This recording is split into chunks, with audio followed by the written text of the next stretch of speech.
Welcome to the Kindness Principles Podcast. I believe kindness is a cultural strategy that empowers people to create meaningful lives, healthier relationships, stronger organizations, and a world where everyone can thrive. My name is Cindy Smarsh, and I'm really glad you're here. Hey, everybody. Welcome, and thanks for being here.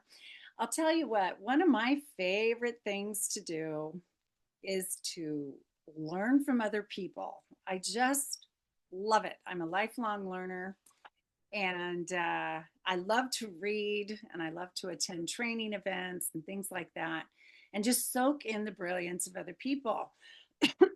Someone who has recently crossed my path is Jill Lublin. She is an author, a speaker, a coach, a teacher. She teaches about publicity and marketing your business. So if you're into that at all, I'd check her out at jilllublin.com, Lublin, jilllublin.com. Anyway, so I was recently at a workshop and she spoke about PR. And of course, I'm in business and need to learn these things. And she has several books, but of course, the one I grabbed first was this one, The Profits of Kindness: How to Influence Others, Establish Trust, Build Lasting Business Relationships. I thought that was an interesting concept, the profit of kindness.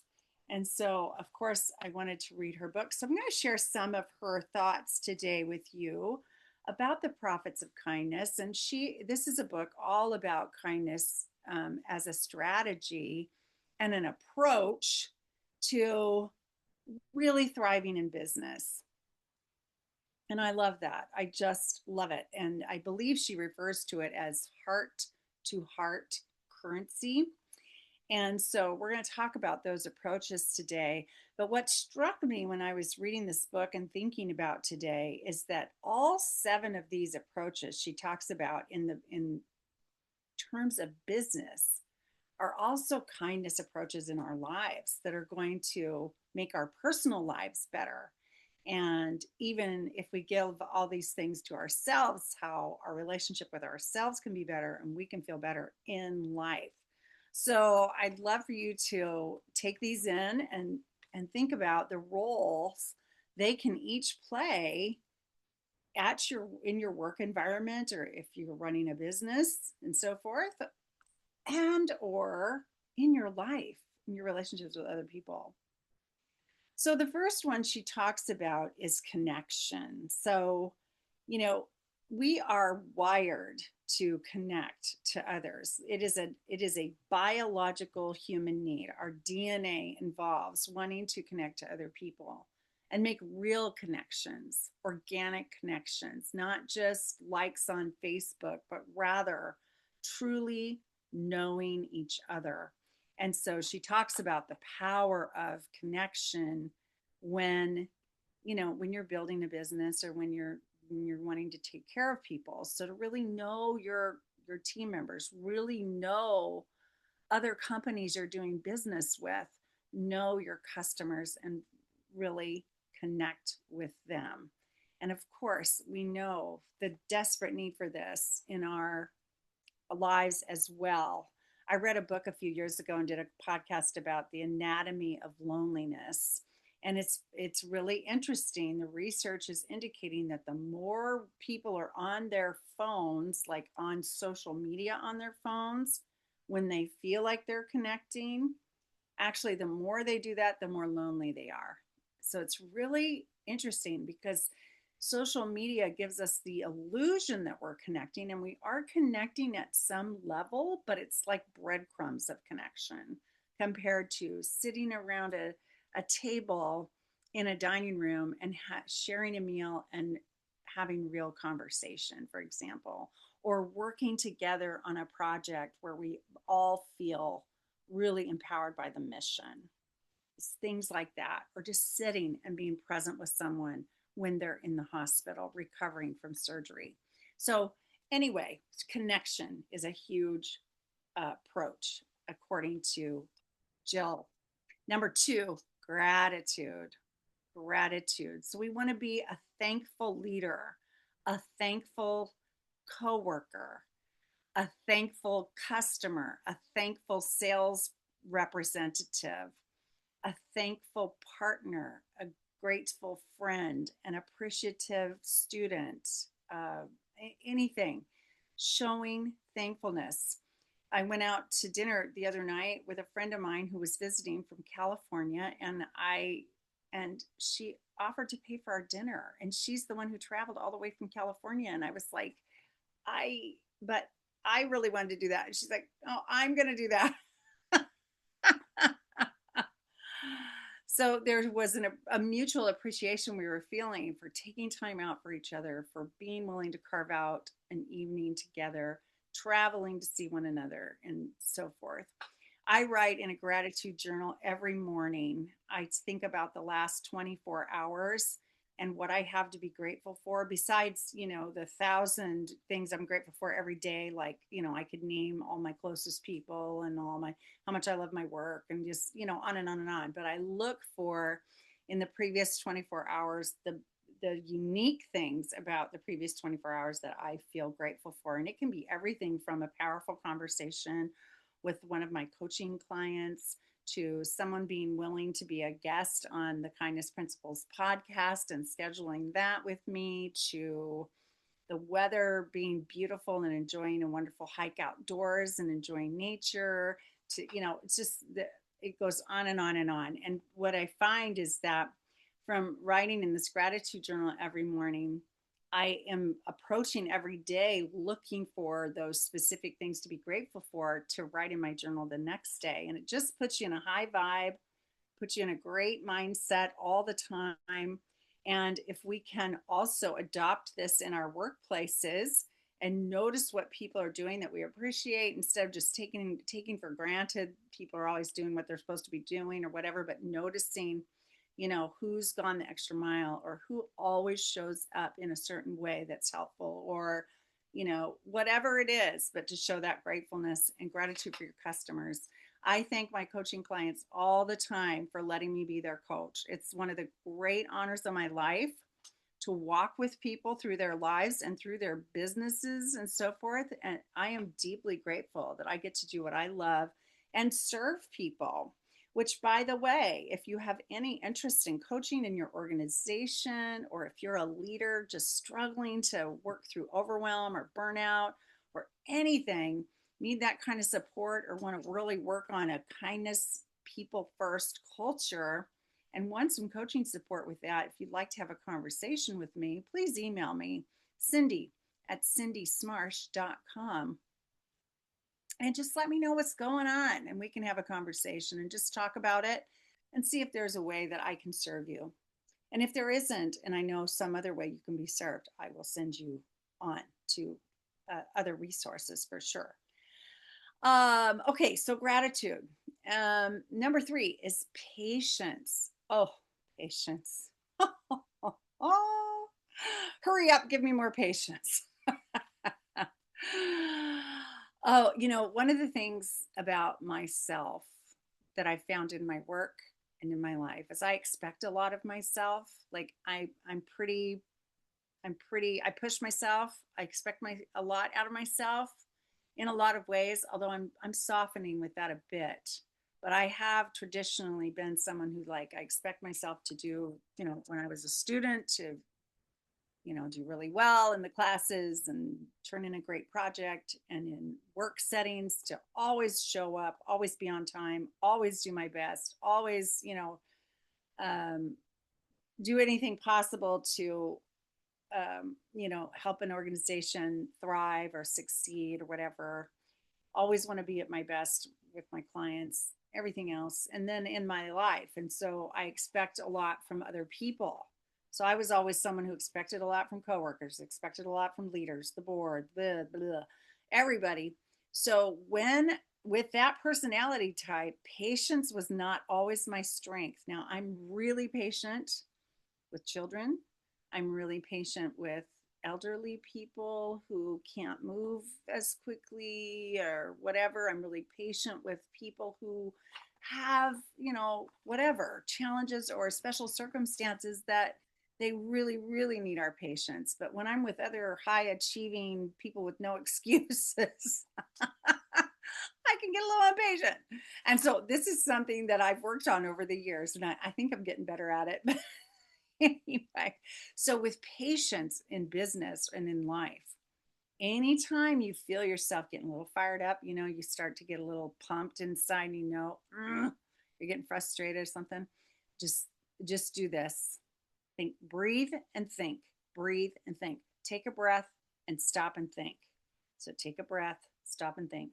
Before you say something you regret, before you jump to an inappropriate conclusion, before you write an email that you cannot take back, once you send, think, breathe, stop, and think, and then proceed. When you feel less charged, if you can give yourself even 30 seconds to a minute, seriously, pause that long. That's it, 30 seconds to a minute before you go charging into somebody's office and tell them what you think, or again, write that email, or call them back, or start a fight with your spouse at home, or whatever it is, or chew out your kid.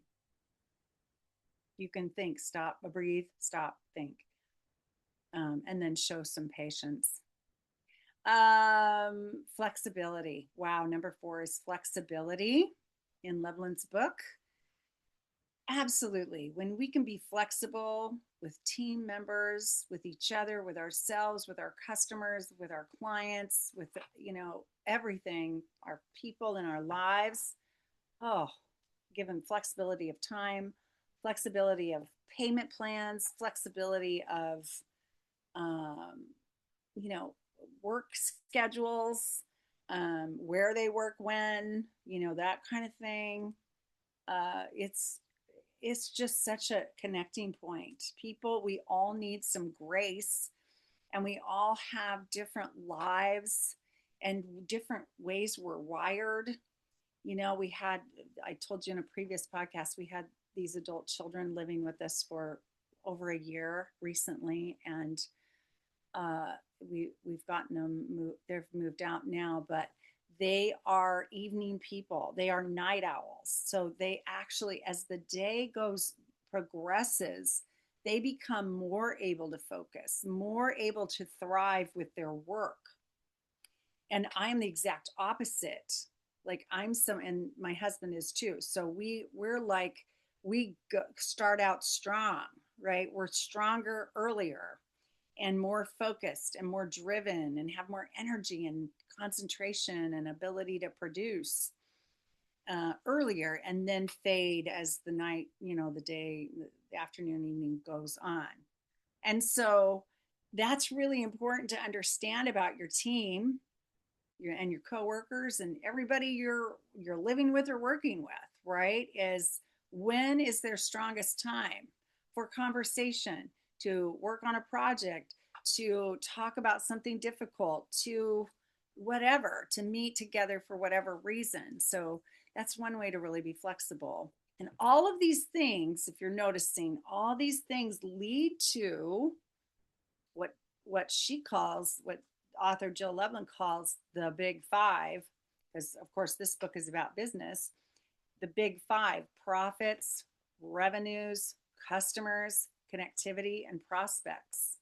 So to her, the profits of kindness, all these 7 things I'm talking about from her book, The Profit of Kindness, leads to more profits, more revenue, more customers, more connectivity, and more prospects. So, but I'm also discussing all the benefits of these approaches in your personal life as well. So let's keep going. We've talked about connection. We've talked about gratitude. We've talked about patience. We've talked about flexibility. Okay, the last 3. One is generosity. Generosity. I'm going to share something. This is maybe called going above and beyond, or, doing something that isn't exactly expected of you. Maybe she talks about the element of surprise, like the nice surprises, right? So here she talked about generosity marketing, and this is giving freely to a customer, which has been a major um, success in businesses. For example, these are examples she shares. Coca-Cola set up a special Coke machine dispenser in the middle of a college campus that gave out free drinks. Nice. The Kleenex company, during its quote unquote softness worth sharing campaign, allowed people to send free packs of Kleenex to their friends, to their sick family and friends. Nice, nice.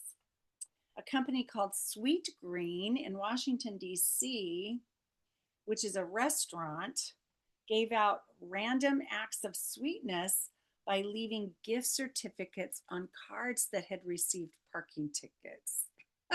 Isn't that nice? Oh, that is so kind and generous. I love it. And then the Hyatt hotels, okay? Hyatt managers and employees surprised patrons by picking up bar tabs and paying for spa treatments. Ooh, yummy. Now, that's generosity at its finest, those companies doing that. So, how can your company be generous, or how can you be generous in your lives? Whatever you're doing, whether you're volunteering, that is generous, just that. Absolutely. How can you be generous in your life with your coworkers, generous with your time without, of course, overdoing it, right? Losing your balance. But how can you be generous with your team? How can you be generous with your customers? Think, think, think. Number 6 is compassion. We all need compassion. We need it everywhere because guess what? Excuse me while I rub my tickling nose. For those of you watching this on YouTube, so the podcasts are also on my YouTube channel, Cindy Smarsh. The kindness principles. Compassion is, we all need it, right? Because we're human. We're human at home. We're human at the office. We're human everywhere we go, everywhere we are. And that means we have days when we didn't sleep very well, or times we don't feel our best. Maybe we've got a headache. Maybe we've got a backache. Maybe we're a little under the weather in some way. Maybe we've had, a loss in our life, and we're not totally acclimated with that yet. Maybe you're going through a personal crisis and you need a little extra compassion in the workplace, a little extra time to finish projects, a little more flexibility to work around whatever's going on, whether you're moving or you're getting a divorce or somebody died, or a kid's going off to college and you're experiencing the empty nest, or whatever's going on, right? We need compassion. We need understanding. When we screw up, right? When we screw up a project, or we mess up a meeting with a customer, or we're late rolling into the staff meeting or whatever because things didn't go well getting everybody out the door that morning, or whatever it is, when we can show compassion, and grace to people, when they're simply being human beings, which we all are, it is just so powerful. And being compassionate to your customers, really knowing them, understanding their needs, and then responding, it is worth loads. This is worth so, so, so much. A lot of leaders, and authority figures, our parents, maybe when growing up, thought punishing us, being very direct, being punitive in their words or strong in their voices, that would make the greatest impact when we weren't doing the right thing or we were messing up. But actually, when you can approach people with kindness, even when you have to have tough conversations, or when you have to ask something more of them than what they delivered or anything, that with that compassionate tone, you will make more progress. You will get more of what you want if you can be compassionate, for sure, for sure. And then the last one she teaches is positivity. So having a positive mental attitude, speaking, language that is positive and encouraging, smiling at people, even showing the light in your eyes when you're interacting with others, giving encouragement when people might really need it. Um, Again, in the office, in all work settings and all personal settings, who doesn't appreciate someone who can be positive in this world, honestly? And it's very kind and it's attractive. The other thing about all these things: connection, gratitude, patience, flexibility, generosity, compassion, and positivity, these are attractive characteristics. They're attractive approaches to being. And, you want to, like attracts like, right? So if you're compassionate and you're patient and you're flexible, you're going to attract people who are as well. Now, what kind of people do you want to work with? What kind of customers do you want? What kind of people do you want to live with? What kind of people do you want to be on committees with? Be that person. Again, think heart to heart currency. Another cool thing that is in this book, again, I'm going to show it one more time: Jill Lublin's book, The Profit of Kindness. Another great thing shared is she talks about, the golden rule, which says treat others as you want to be treated. Many of us were schooled on this in our religions, or we heard it from, philosophers and so on. Treat other people as you want to be treated. Maybe our parents taught us that. Maybe we heard it at school from our teachers. Well, do you know about the platinum rule? This was new news to me. Where have I been? The platinum rule. I like it. It's better. It's even better. It comes from Ivan Misner, I believe is how you pronounce his name, Ivan Misner, who is the founder of BNI, Business Network International, the biggest networking company in the world. And he says the platinum rule is treat other people the way they want to be treated. Boom. Wow. I love that. I mean, the golden rule, I like it. It's strong. It's good. Treat others the way you want to be treated. But again, we're not all the same. Maybe how I want to be treated isn't how you want to be treated, right? So with the platinum rule, Mr. Meisner is saying treat others the way they want to be treated. So again, it is kind to approach people in all settings in life to try to get to know them so we really understand what their wants, their needs, their desires are, so we can serve them in the best way possible. So I'm going to end on a little story that was also in the book that I just found so heartwarming. I loved it. another company being extra kind and going the extra mile. So there's a guy whose name is Brandon Cook, and this was in New Hampshire years ago, maybe 20 some years ago. And his grandmother was in the hospital, I believe. Let me double check here. Yes, his grandmother was in the hospital, and what she was craving was Panera Bread's clam chowder. She wanted Panera Bread's clam chowder, okay? And so her grandson Brandon wanted to get her some, but the only day of the week that local Panera Bread was serving clam chowder was on Fridays, and this was not on a Friday. But nonetheless, the grandson persevered, and he talked to the manager of that Panera Bread, which was Susan Fortier. I don't know, I might be butchering her name there. Sorry, Susan. And again, this was 20 years ago, at least, I believe. Oh, no, maybe not. Maybe 10 years ago. Anyway, doesn't matter. Doesn't matter when. It's been a while is what I'm saying. Susan might not still be there. I don't know. But anyway, she responded by making some clam chowder just for this grandmother and delivering it to the hospital, also with a box of cookies. I mean, wow. Right. So, guess what happened? So, of course, Grandma was so happy, as was Brandon, that they posted about this on Facebook and it got over 500,000. It went viral and it got over 500,000 likes and 22,000 comments on Panera's page. Now, do you think that little act of kindness, you know, was any big deal for Susan? I mean, it was so big hearted of her. I don't know how long it takes to make clam chowder, but let's say she gave this an hour. Let's say she gave it an hour to make the clam chowder, get it sealed up in the bowl, and get somebody to deliver it. Maybe she delivered it herself. I don't know. And the cookies, grab the cookies too.